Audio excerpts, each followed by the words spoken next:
এখানে দুটো Bengali phrase আছে, পুরো দমে, পুরো মাত্রায়, পুরো দমে পুরো মাত্রায়, সে পুরো দমে বলতে পুরো মাত্রায়, পুরো দমে ইন ফুল সুইং, কচি খোকা, অর্থাৎ যে কিছু জানে না, কিছু বোঝে না, এরকম বলতে আমরা তাকে কচি খোকা বলে থাকি। যার কোনো বোধবাসী নেই, এখনো বোধ হয়ে ওঠেনি, হওয়ার সময় হয়নি, কচি খোকা। এ সাকলিং চাইল্ড, ঠিক আছে। অনেক সময় চাইল্ডের জায়গায় বেবিও ব্যবহার করা হয়ে থেকে থাকে। পাখাগুলো পুরো দমে চলছে, চলা ইংরেজি মুভ। তাহলে পাখাগুলি, সাবজেক্ট কোনটা? পাখাগুলো, দ্য ফ্যানস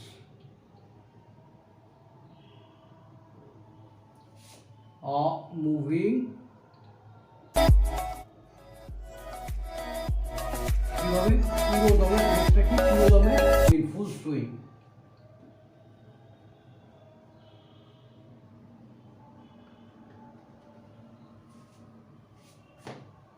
ঠিক আছে, এইটাকে are moving in full swing, moving কথাটা অনেক সময় বাদ দিয়েও আমরা সেন্টেন্স বলতে পারি। The fans are in full swing.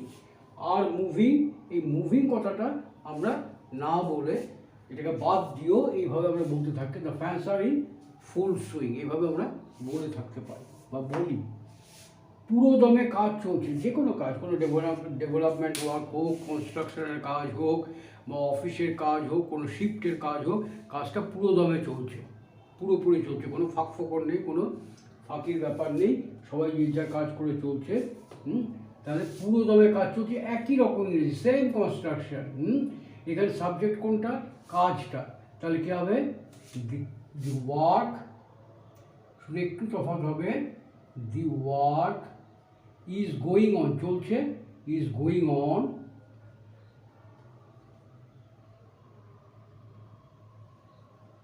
In full swing.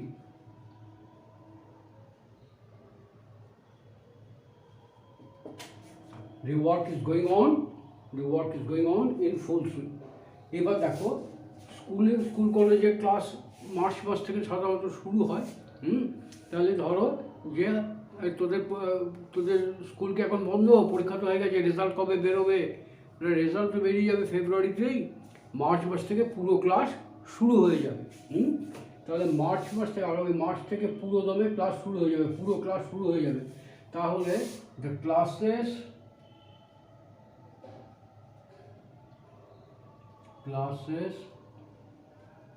will start, এইবার দেখো, where, when, how, why, কোন জায়গায় কোনটা বসাবো। আগামী মার্চ থেকে আমরা বলার সময় আমরা অনেক সময় বলে ফেলি, the classes will start in full swing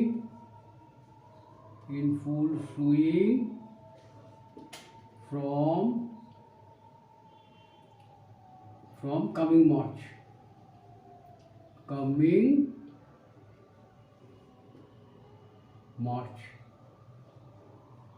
এটা আমরা বলে থেকে থাকি। কিন্তু ওয়ার্ড অর্ডার অনুযায়ী এটা কি হওয়া উচিত দেখো, the classes will start where, when, তাহলে when আছে, তারপর হচ্ছে হাউ। তাহলে আগে কোনটা আসবে? Will start from coming March, এই কথাটা আগে যাওয়া উচিত।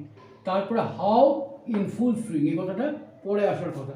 তাহলে সেন্টেন্সটা কীরকম হওয়া উচিত? দি ক্লাসেস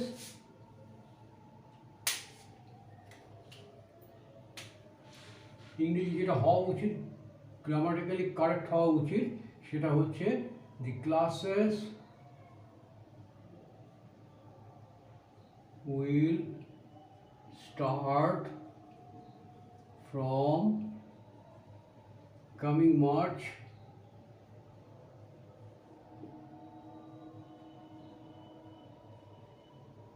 কিভাবে? in full swing।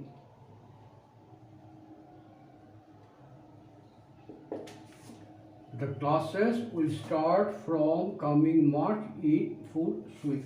বোঝা গেল? এইবার দেখা যাক কচি খোকা। ইংরেজি হচ্ছে সাকলিং চাইল্ড। তাহলে তুমি আর কচি খোকা না, আর নো মোর, আর বলতে নো মোর। তাহলে তুমি আর কচি খোকা নো, তাহলে কি হবে? You are no more, no more কচি খোকা। একটা আর্টিকেল কিন্তু আমাদের দিতে হবে, আর্টিকেল ছাড়া you are no more suckling child যদি বলি তাহলে কিন্তু ভুল হয়ে যাবে। তাহলে ইউ আর নো মোর, এই আর্টিকেলটা আমাদের দিতে হবে। প্রথমবার যখন কোনো কিছু বর্ণনা দিতে গিয়ে প্রথমবার যখন আমরা কিছু উল্লেখ করি তার আগে এ অথবা অ্যান্ড যেখানে যেটা প্রয়োজন ব্যবহৃত হয়, কিন্তু সেটা দ্বিতীয়বার যখন আমরা বলবো তখন তার আগে ডি বলতে হয়, ডি কথাটা আসে।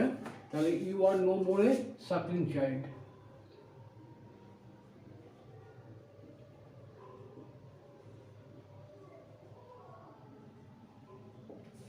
You are no more a suckling child. বোঝা গেল? এইবার দেখো, এর সঙ্গে যদি আমরা বলতাম তুমি আর কচি খোকা নও, এখন বড় হয়ে গেছো, এখন বড় হয়ে গেছো, এই কথাটা যদি আমাদের বলতে হতো, তাহলে আমরা বলতাম you are grown up now. You are not a suckling child, you are no more a suckling child, you are grown up now. You are, এটা এর আগের দিন করেছিলাম, grow up. You are grown up now. তাহলে you are no more a suckling child, you are grown up now. তারপরে লেখা যাক, কচি খোকাদেরই এসব সাজে, তোমার নয়। এসব মানায়, তোমার নয়। এটা খুব মানায় বা সাজে, এরকম ক্ষেত্রে আমরা বলতে গেলে বাংলা যেটা এরকমভাবে বলি, ইংরেজি বলার সময় বলতে পারি, মানে বলা হয় করে বা করতে পারে, এরকম বলে আমরা ইংরেজিটা করে থেকে থাকি। তাহলে কচি খোকাদেরই এসব সাজে, কচি খোকাদেরই suckling childs, suckling childs,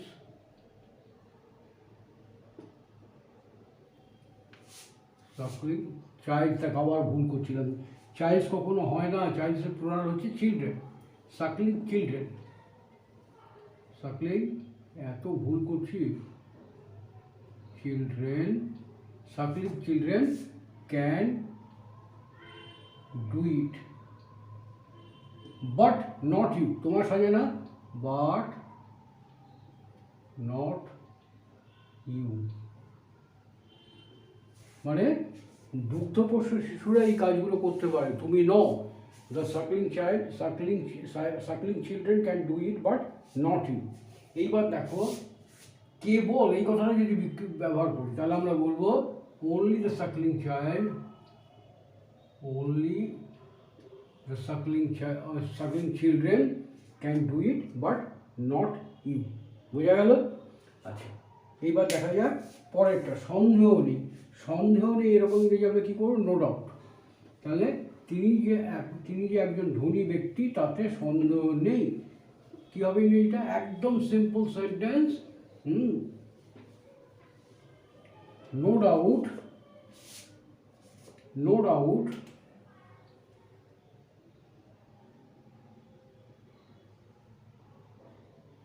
no doubt that আমরা বলি না। নো ডাউট দ্যাটটা উচ্চ থাকে, বুঝে নিতে হয়। No doubt he is a rich, rich ব্যক্তি, ম্যান অথবা পার্সন, কোনটাকে ইউজ করবো আমরা? রিচ পার্সনটাই ব্যবহার করবো। রিচ, দেখো আবার ভুল লিখলাম, ওফ। এই রিচ মানে পৌঁছনো। No doubt he is a rich man, ম্যানও বলতে পারি বা রিচ পার্সনও বলতে পারি, rich person.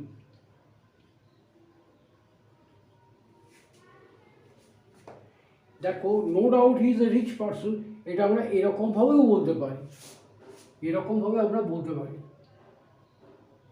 there is no doubt that he is এ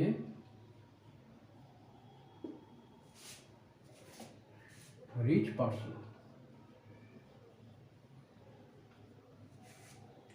আর কিভাবে বলতে পারি, আর আর আর যেরকমভাবে বলা যায় সেটা এরকমভাবে বলা যায়, আনডাউটেবলি,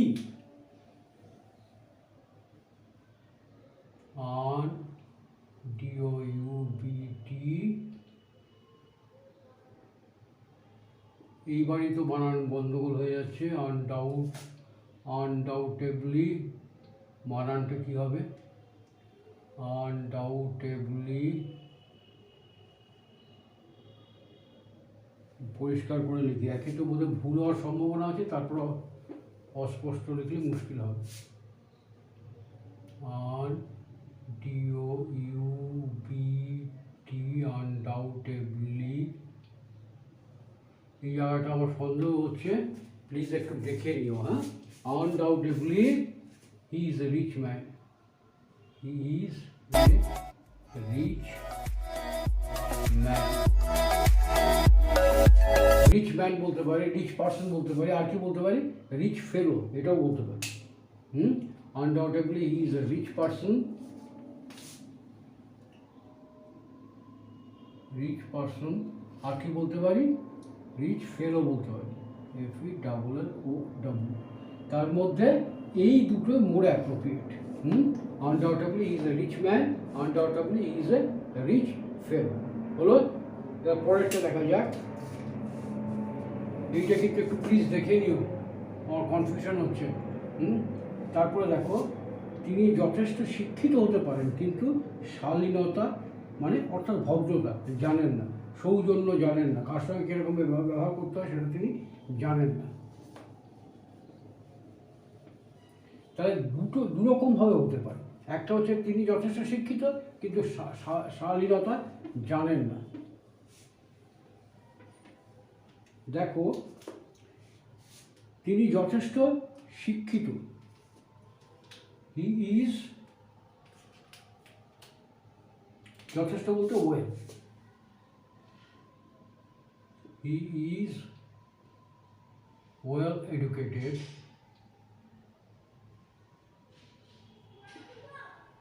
বাট, এইবার খেয়াল করে দেখো, কিন্তু শালীনতা জানেন না, তাহলে does not, but does not know what manner is।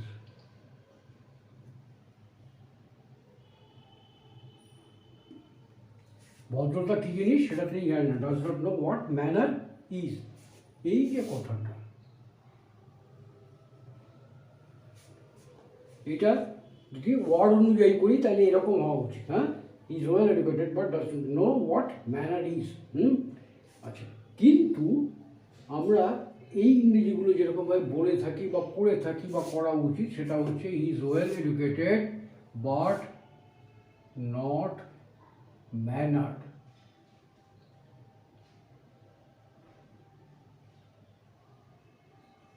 But not ম্যানার্ড, manner বলতে এটা অ্যাডজেক্ট হিসেবে ব্যবহার করা হচ্ছে, অ্যাডজেক্টিভ। হ্যাঁ, not manner.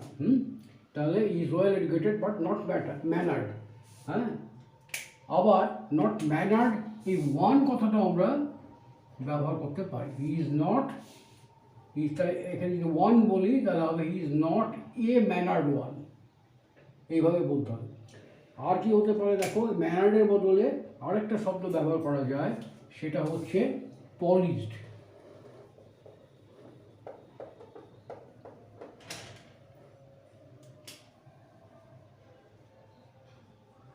POLISHED, he is not,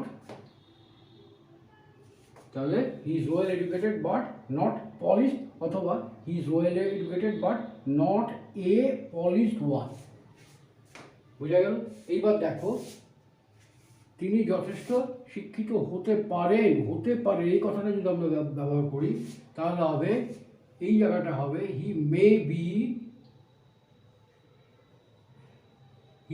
B well educated but not a mannered person, অথবা নট এ পলিশড পার্সন, অথবা not a mannered one, অথবা নট এ পলিশড ওয়ান। বোঝা গেল? তাহলে আজকে এই কটাই রইল। কতটুকু কাজে লাগবে দেখে নিও। এগুলো ভালো করে শিখে নিও। ওকে, থ্যাংক ইউ।